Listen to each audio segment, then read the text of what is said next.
Hello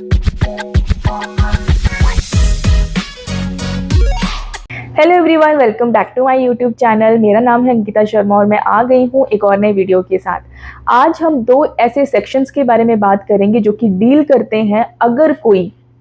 किसी के religion के अगेंस्ट कोई हेट स्पीच करता है, किसी ग्रुप को भड़काने की कोशिश करता है, कुछ भी किसी भी रिलीजन के अगेंस्ट कोई भी ऐसी स्पीच देता है जिससे कि लोगों के रिलीजियस सेंटीमेंट जो है वो हर्ट होते हैं, किसी रिलीजन की इंसल्ट करता है, तो कौन से ऐसे लॉज हैं जो डील करते हैं ऐसे मैटर्स को, और उन लोगों को कौन से लॉज के अंडर जो है वो पनिशमेंट दी जाती है, कितनी पनिशमेंट मिलती है, इसके बारे में हम बात करने वाले हैं। ये मैटर आपको पता है लास्ट वीक बहुत ज़्यादा न्यूज़ में रहा है क्योंकि जो तमिलनाडु के सीएम है, उनके जो बेटे हैं उदयनिधि स्टालिन, उन्होंने जो है वो एक बयान दिया था, बहुत ही घटिया बयान मैं कहूँगी,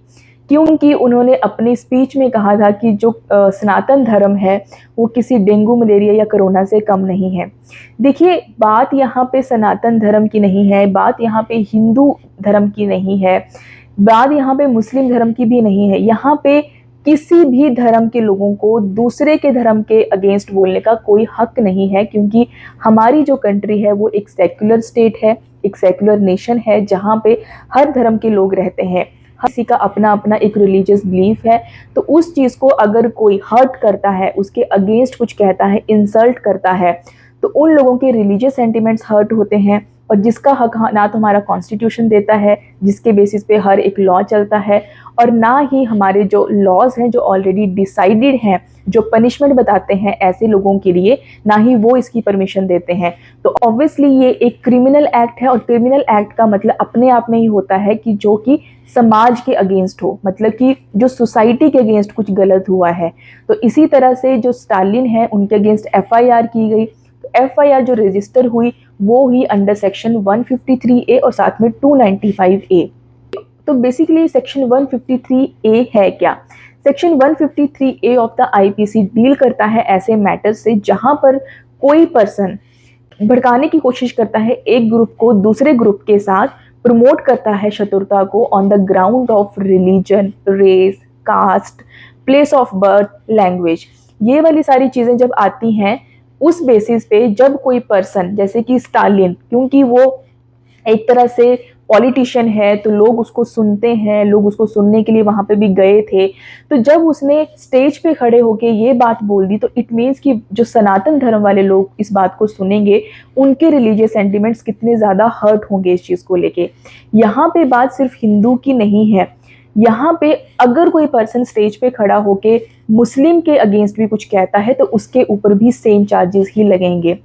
क्योंकि किसी को भी हक नहीं है कि वो इस तरह की एक्टिविटी करे जिससे कि लोगों का गुस्सा बढ़े दूसरे रिलीजन के लोगों के लिए, लोगों का गुस्सा बढ़े दूसरे ग्रुप के लोगों के लिए, चाहे वो कास्ट है, चाहे वो रिलीजन है, चाहे किसी एक प्लेस का जो है वो गुस्सा बढ़े दूसरे प्लेस के लोगों के लिए। इस तरह का एक्ट कोई भी करता है वो अपने आप में क्रिमिनल एक्ट है, और उसकी पनिशमेंट जो है वो सेक्शन 153A डिस्क्राइब करता है। जो उसकी पनिशमेंट है वो बताई गई है 3 साल तक की सज़ा, फाइन भी हो सकता है और दोनों चीज़ें भी हो सकती हैं। देखिए, आपको मैं पहले भी शायद ये चीज़ें बता चुकी हूँ, हेट स्पीच वाली चीज़ मैंने ऑलरेडी डिस्कस की है, लेकिन मैं फिर से इसको इसलिए बता रही हूँ क्योंकि अब हमारे पास एक सिचुएशन आई है,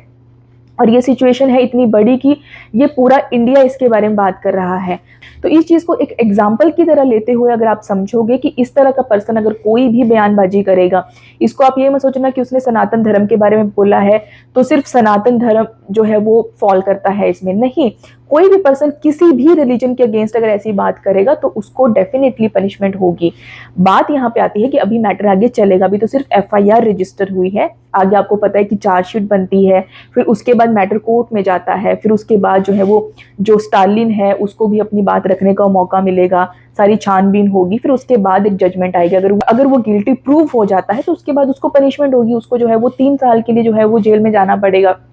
यहाँ पे ये बात है। अब अगर हम इसके बाद जो है वो बात करें तो section 295A of the IPC, अब अगर हम थोड़ा सा समझे, देखिए मैं आपको थोड़ा सा इसलिए ये सारी चीजें बताती हूँ ताकि आपको समझ आए कि लॉ एंड ऑर्डर काम कैसे करता है। आपको लगेगा कि ऑलरेडी जो सेक्शन है वो तो डील कर रहा है उसमें, उस सिचुएशन से, और जो स्टालिन वाली सिचुएशन है वो इस सेक्शन के अंडर फॉल कर रही है, लेकिन अगर पनिशमेंट देनी है तो आपको सिचुएशन को हर तरह से कवर करना पड़ेगा। और इसके लिए जितने भी लॉ हैं हमारे इंडिया के, जो भी डील करता है इस सिचुएशन से, वो हर एक सेक्शन अप्लाई होगा। अभी तो एफआईआर रजिस्टर हुई, तो एफआईआर इनिशियली इन्हीं सेक्शंस के ऊपर जो है वो फाइल कर दी गई। अगर बाद में कुछ और भी चीजें सामने आती हैं तो आपकी जब चार्जशीट बनती है पूरी तरह से, तो और सेक्शन भी मेंशन होते हैं। तो अभी अगर हम बात करें सेक्शन 295A की, तो वो कैसे डिफर है सेक्शन 153A से। देखिए, सेक्शन 153A था कि आप प्रमोट कर रहे हो शत्रुता को ग्रुप्स के बीच में, ठीक है, इन्हीं रिलीजन, कास्ट, रेस और आपका प्लेस ऑफ बर्थ, लैंग्वेज के बेसिस पे। वहीं पे सेक्शन 295A बात करता है कि अगर आप कुछ भी ऐसा एक्ट करते हो जिसके बेसिस पे आप इंसल्ट कर रहे हो किसी क्लास की, किसी रिलीजन की, ठीक है, यहाँ पे बात आती है कि आप इंसल्ट कर रहे हो, जैसे कि डेंगू मलेरिया। एक तो हुआ कि भड़काना हुआ कि ठीक है ये वाला रिलीजन, इसके अगेंस्ट हम ये करेंगे, इसके अगेंस्ट हम वो करेंगे, वो कह रहा है सेक्शन 153A। और यहाँ पे बात आती है कि आप जो है इंसल्ट कर रहे हो किसी दूसरे धर्म की, जिस तरह से उन्होंने कहा कि सनातन धर्म डेंगू मलेरिया की तरह, तो वो इंसल्ट करना हुआ किसी दूसरे रिलीजन का, किसी जिसकी वजह से आप जो दो लोगों का बिलीफ है, रिलीजियस बिलीफ है, उसकी इंसल्ट करते हो। तो उस तरह से आप जो है वो इंसल्ट करते हो उन लोगों की जो उस रिलीजन को फॉलो करते हैं, उस रिलीजन में जो भी एक्टिविटीज होती हैं, अगर आप उनकी डिसरिस्पेक्ट करते हो, उनके अगेंस्ट कुछ ऐसा इंसल्टिंग वाला कोई भी स्पीच कहते हो, तो वहां पे बात आती है कि आपने उसको इंसल्ट किया है, दूसरों के जो रिलीजियस बिलीव्स हैं उसको आपने हर्ट किया है। तो ये कहता है सेक्शन 295A। तो आपको आई होप थोड़ा सा डिफरेंस जरूर समझ आया होगा। हालांकि अगर आप इन कॉमन थोड़ा सा इस चीज को समझो तो दोनों सेक्शन एक ही चीज की बात करें कि आपको किसी दूसरे के धर्म में कुछ भी गलत नहीं कहना है, और साथ में किसी को भड़काना नहीं है कि आप भी दूसरे के धर्म के लिए कुछ गलत कहो। तो इसीलिए इन दोनों सेक्शंस के अंडर जो है वो एफआईआर रजिस्टर की गई स्टालिन के अगेंस्ट। देखिए, ये मैटर यहाँ पे लाना इसलिए जरूरी नहीं था कि मैं खुद हिंदू हूं या मैं खुद मुस्लिम हूं। यहाँ पे बात आती है कि अगर जिस भी धर्म को आप फॉलो करते हो, अगर कोई भी पर्सन आपके एरिया में, आपके आसपास ऐसी कोई हरकत करता है, लोगों को इकट्ठा करके कोई स्पीच देना, लोगों को इकट्ठा करके कि हाँ इस ग्रुप के अगेंस्ट ये सारी चीजें करेंगे, ठीक है, इस रिलीजन के लोगों के अगेंस्ट ये सब कुछ करेंगे, अगर आपके एरिया में भी ऐसा कुछ होता है तो आपको पता होना चाहिए कि आपके पास क्या लीगल ऑप्शंस हैं। आपको करना कुछ नहीं है, जहां से आपको इंफॉर्मेशन मिलती है कि ऐसा कुछ किसी ने किया है या कोई करने वाला है, आपको सिर्फ एफआईआर रजिस्टर करवानी है। एफआईआर रजिस्टर होने के बाद सारा पुलिस का काम होता है। जैसा कि मैंने पहले भी बोला कि ये सारी एक्टिविटीज जो है वो क्रिमिनल मैटर्स में आती हैं, तो आपका काम सिर्फ एफआईआर रजिस्टर करवाने तक का होता है, आपको सिर्फ इंफॉर्मेशन देनी होती है। उसके बाद सारा मैटर जो है वो पुलिस हैंडल करती है और उसका मैटर कोर्ट में जाता है।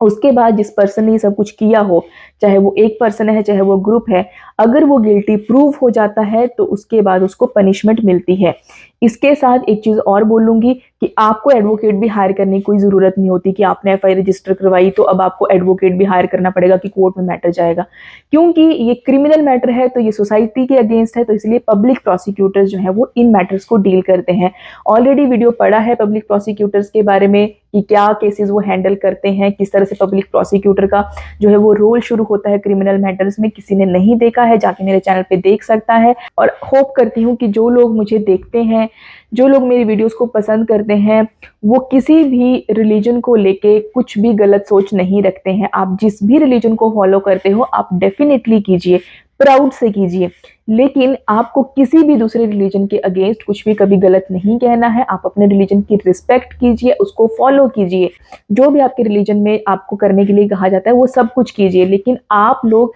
दूसरों के रिलीजन के लिए कभी भी डिसरिस्पेक्ट नहीं करोगे, दूसरे के रिलीजन के लिए कभी कुछ भी गलत नहीं कहोगे, क्योंकि हर एक पर्सन को हक है अपना रिलीजन चूज करने का। तो आई होप आपको वीडियो थोड़ी सी यूजफुल जरूर लगी होगी। अगर लगी है तो लाइक करना, शेयर करना, कमेंट करके जरूर जाना। अब मिलती हूँ आपसे नेक्स्ट वीडियो में। आज के लिए बाय बाय।